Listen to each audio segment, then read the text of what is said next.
Hi everyone. Welcome back to the class of Literary Theory.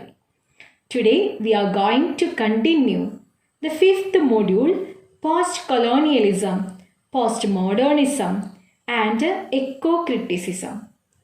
In my last class, I gave a brief introduction about post-colonialism. What is the aim of post-colonialism?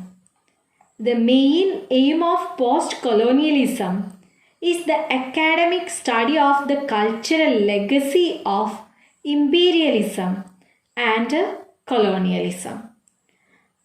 I think there is no need to explain what it is imperialism and what is colonialism, because we have already went through imperialism and colonialism in our previous class. So, post-colonialism also focuses on the exploitation or the consequences of this exploitation by the settlers, and also teaches us something about the consequences of the control which these settlers had on these colonies. This is all about the main aim of the post-colonialism. Now coming to the post-colonial literature. Post-colonial literature which came from those countries which were once colonized by the colonizers. Have you ever thought about how did people start to write? Can you imagine? During colonial rule, or when settlers came in and when they settled in certain places, what happened was the settlers as well as the original inhabitants of the land, they started to moving from one place to another. Who are settlers and who are inhabitants? Settlers are those who settled in their colonies, and the inhabitants are those people who own the land. കുടിയേറി പാർക്കുന്ന വിദേശികളെയാണ് സെറ്റ്ലേഴ്സ് എന്ന് പറയുന്നത്. ഒരു പ്രദേശത്ത് താമസിക്കുന്ന ജനങ്ങളെയാണ് അവിടുത്തെ inhabitants, indigenous, natives, aboriginals എന്നീ പേരുകളിൽ അറിയപ്പെടുന്നത്. They are the original natives of the land. Who are the original natives of the land? Of course, they are inhabitants. They are also known as aboriginals, indigenous people, etc. When the settlers came in and settled both these groups, they started moving from one place to another.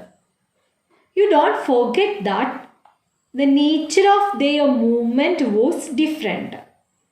The settlers moved from one place to another, seeking jobs as advocates, doctors, administrators, etc. But in the case of inhabitants or natives, they moved as slaves. They were deported from their land to another place. So the nature of these movements was different. Then the new writings started up. The settlers looted, plundered and killed the people from those colonized places. As the result of this killing and looting the indigenous people or natives, they started to give it back to the settlers with their pen. Aboriginals ആയിട്ടുള്ള ജനങ്ങൾ സെറ്റിലേഴ്സിനെതിരെ പ്രതികരിച്ചത് അവരുടെ പേന കൊണ്ടായിരുന്നു. അങ്ങനെയാണ് post colonial literature start ചെയ്തത്. They started writing literary forms. The literary forms came up in the form of pamphlets, notes, and diary entries. They started to write in small piece of paper in wall painting. This is how literary forms happened. What is the main aim of any post-colonial text? A post-colonial text looks at explaining, rather focusing on the oppression, suppression, and adaptation occurred during the colonial rule. To understand post-colonialism in much broader sense, we should have thorough knowledge about the post-colonial theorists and their key terms. In our last class, I already introduced very famous post-colonial theorists and a key term. Today's class, I will be dealing with some theorists and their key terms. When you think about the post-colonial theory, one of the first persons or the prominent figures in the post-colonial theory would be Homi K. Bhabha. He is an Indian English scholar and critical theorist. He has coined the terms such as hybridity, ambivalence, and mimicry. I will be explaining what hybridity is. For example, you just imagine the settlers or Britishers came to India. What did they do initially? They just came, they imposed their culture upon us forcefully. Actually, we were not at all interested in their culture. What is the reason? Because we had our own culture earlier, but we were forced to follow their culture. Of course, we can see the resistance. The resistance is there. The indigenous people tried to follow the culture of the colonizers, but an element of resistance was there throughout. എവിടെയൊക്കെ colonisers ഉണ്ടോ അവിടെയൊക്കെ നോക്കിയാലും ഇത്തരത്തിലെ കൾച്ചറിൽ വന്നിട്ടുള്ള ഒരു change തീർച്ചയായിട്ടും കാണാനായിട്ട് സാധിക്കും. സെറ്റിലേഴ്സിൻ്റെ കടന്നാക്രമണത്തിൽ അവരുടേതായിട്ടുള്ള കൾച്ചർ സ്വീകരിക്കാൻ നേറ്റീവ്സ് നിർബന്ധിതരാകുകയും തങ്ങൾക്ക് തനതായിട്ടുണ്ടായിരുന്ന കൾച്ചറിൽ നിന്ന് വിട്ടുപോരുകയും രണ്ടും ചേർന്നിട്ടുള്ള പുതിയൊരു കൾച്ചറിലൂടെ കടന്നു പോകേണ്ടി വരുന്ന ഒരവസ്ഥയാണ് നേറ്റീവ്സിനുണ്ടായിരുന്നത്. After the Britishers left their colonies, the natives were in a confused state. We had a mixed culture. Their raw, pure and ethnic culture was lost, and they failed to fully follow the culture forced on them. They were somewhere in a lost culture. We can't accept the culture of Britishers fully. At the same time, we have lost our own culture, its purity. There comes the importance of the term hybridity. Hybridity is a term coined by Homi K. Bhabha.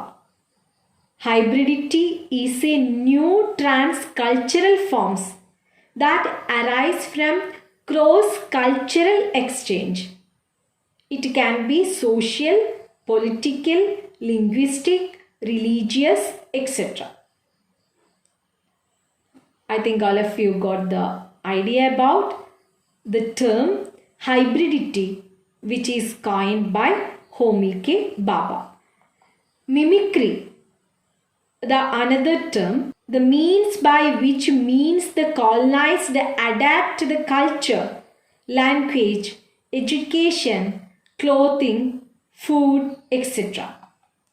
Colonizers regards the colonized as inferior, uncivilized, barbaric, weird, etc. Colonized regards the colonizer as powerful, civilized, enviable, intruders, etc. In the case of mimicry, we can see the adaptation in culture, language, education, clothing, food, etc. Colonizers always treat that the indigenous people, they are inferior, they are uncivilized, they don't have any culture, they are barbaric. Like that, colonized regards the colonizers are very powerful than the indigenous people. They are civilized, they are enviable, they are intruders. So you don't forget that Homike Baba used the three terms: hybridity, ambivalence and mimicry. These terms tell us more about the resistance. In our syllabus, we should give more importance to the term hybridity. Once again, I repeat you, hybridity is a new transcultural forms. This term is coined by Homike Baba. These transcultural forms that arise from cross-cultural exchange.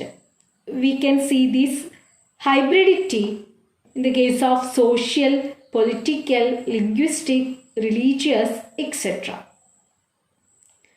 Coming to the next most prominent theorist in post-colonial theory, it is none other than Edward Said, and he has written the most famous classic book named Orientalism. We already went through Edward Said in detail in our previous class. His very famous book Orientalism was published in 1978. What do you mean by Orientalism? From which term did Orientalism come up? Orientalism comes from the Latin word oriens, which means rising sun in the east. Orientalism is the term coined by Edward Said in order to address the east. Now two things have come up: the west and the east. Then what is the west and what is the east? The west is the superior powers. Here the west represents Europeans who has everything in their hands. That's why we are calling them as superior powers. We already understood they are civilized, powerful, polished people.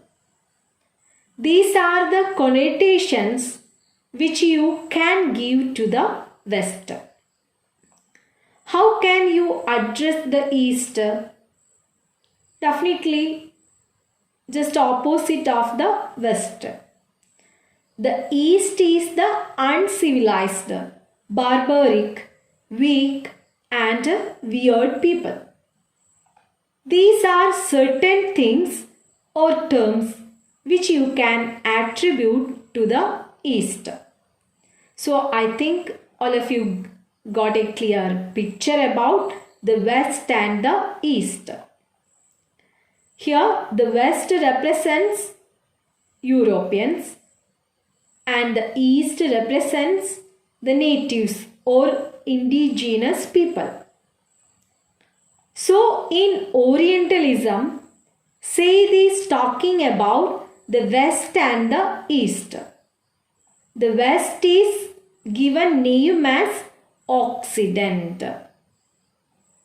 It is also known as us. The East is Orient, the other. Through the book Orientalism, Said speaks about how they forced the power and culture upon the East. He is also coined the term the other. The other or Orient represents the East. Then what do you mean by other? There is yet another connotation us. I think if you remember well, us connects with the West. So what do you mean by us? Us refers the West and colonizers. The other refers to natives and East. He used the other in his book Orientalism. Now comes the next concept, which is termed as binary difference. What is binary difference? Binary difference is nothing but the difference or gap between the groups of individuals, class, gender, culture, etc. Binary difference speaks about the difference between the group of individuals, their class, gender, culture, etc.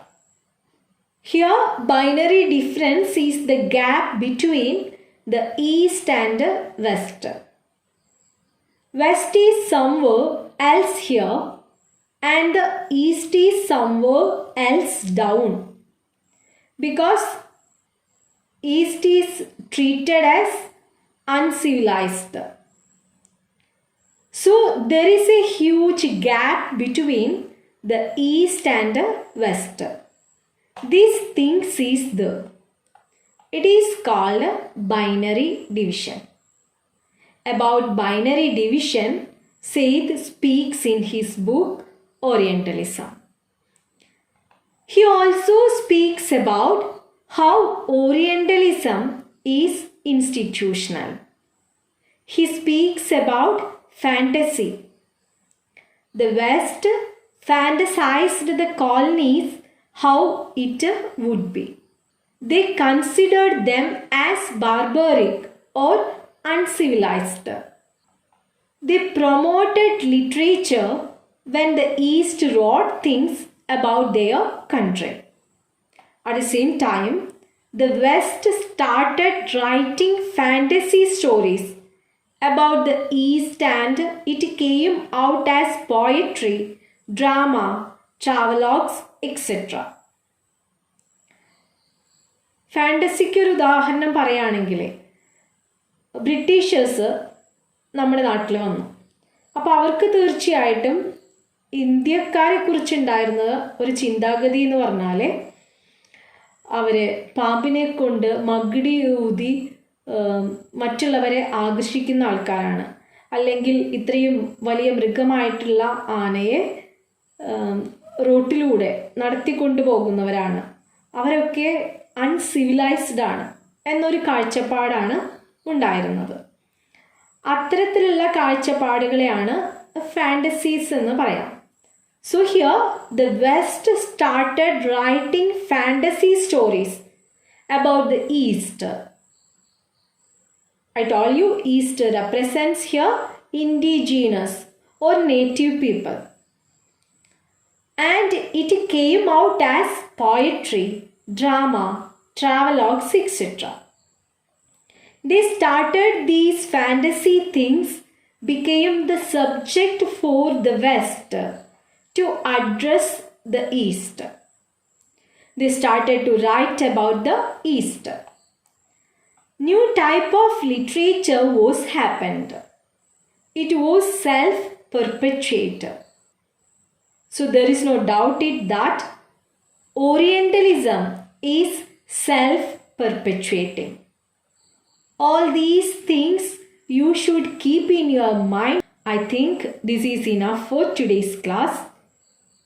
You please go through very famous post-colonial theorists, Homi K. Bhabha and his term hybridity, mimicry, ambivalence, and also Edward Said's Orientalism. Through his work Orientalism, we also meet so many new terms. All the terms are very important. Once again, I repeat you, if you have a clear idea about the post-colonial theories and the new terms which they were coined, then only you can easily understand what is post-colonialism. Take care and stay at home. Thank you.